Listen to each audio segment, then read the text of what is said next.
نیازهای معمول یک کارمند خیلی ساده میتونه یاد بگیره نحوه کار با اکسس رو.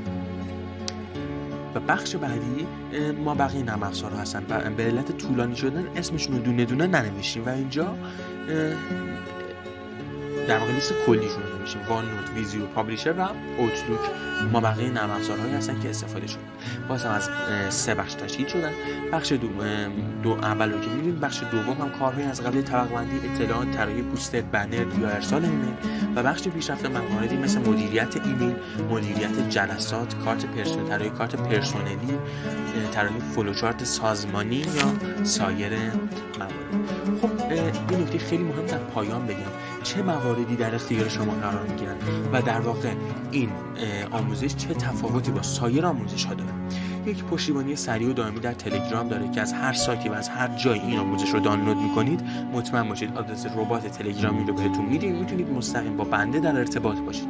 یک کتاب آموزشی تدریس شده توسط مدرس همین آموزش داره تمامی اطلاعات از شورتکات ها، لیست افزونه ها و اصطلاحاً مکمل آموزش های ویدیویی هست. باز هم توسط بنده تألیف شده با سختی و مشقت فراوان و خوبیش اینه که مطابق با آموزش هاست. اگه من یک کتابی از اینترنت در اختیار شما قرار میدادم خب مطابق با آموزش های بنده نیست، ولی این کتاب رو بنده تألیف کردم و نوشتم برای شما به صورت اختصاصی که مطابق با ویدیوها هم هست. این آزمون هم در پایان میدید که تعیین سطح میشه، نمره شما معلوم میشه. این آزمون شامل نرم افزارهای اصلی هست، ورد، اکسل، پاورپوینت و اکسس که برای استخدام در هر شرکتی و هر جایی اگه این آزمون رو ارائه کنید فقط کافی اونها سوالات رو نگاه بکنن و نمره شما رو هم نگاه بکنن و متوجه میشن از سوالاتی که سطحشون به این صورت هست نمره شما مثلا فلان قد شده و میتونم بفهمم که سطح شما در چه سطحیه.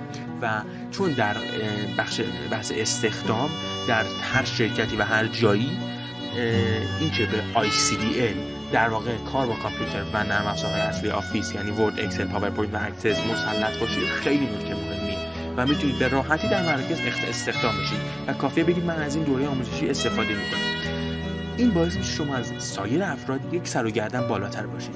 چه بهتر که یک آزمون پایان دوره هم داره که اگه کسی شرکتی یا سازمانی قبول نکرد که شما با آموختن این دوره ICDL رو حرفه‌ای میشید میتونید آزمون رو بهش ارائه کنید که قطعا قبول میکنن و شما رو استخدام میکنن.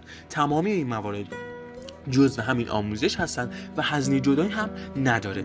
در ضمن جدای از این موارد در پایان هر جلسه از آموزش های ویدیویی یک سری پروژه به شما ارائه میشه که در فایل اونها در اختیار شما قرار میگیره. برای مثال من میام در نرم افزار پاورپوینت یک لوگو طراحی میکنم. خب این لوگو فایلش در اختیار شما قرار میگیره در کنار همون ویدیوها و البته همه ویدیوها نمیشه گفت چون بعضی فایل ندارن، ولی اونهایی که پروژه‌ای توشون انجام میشه فایلش حتما در اختیار شما عزیزان قرار میگیره به علت اینکه بتونید به راحتی هر چه تمامتر از اون استفاده بکنید و کاری که در آموزش‌های ویدیویی بنده انجام دادم رو صفحه مثلا یک لوگو طراحی کردم اون لوگو در اختیار شما قرار میگیره و میتونید از اون در هر جایی که خواستین استفاده کنید بدون هیچ محدودیتی و به راحتی هر چه تمامتر.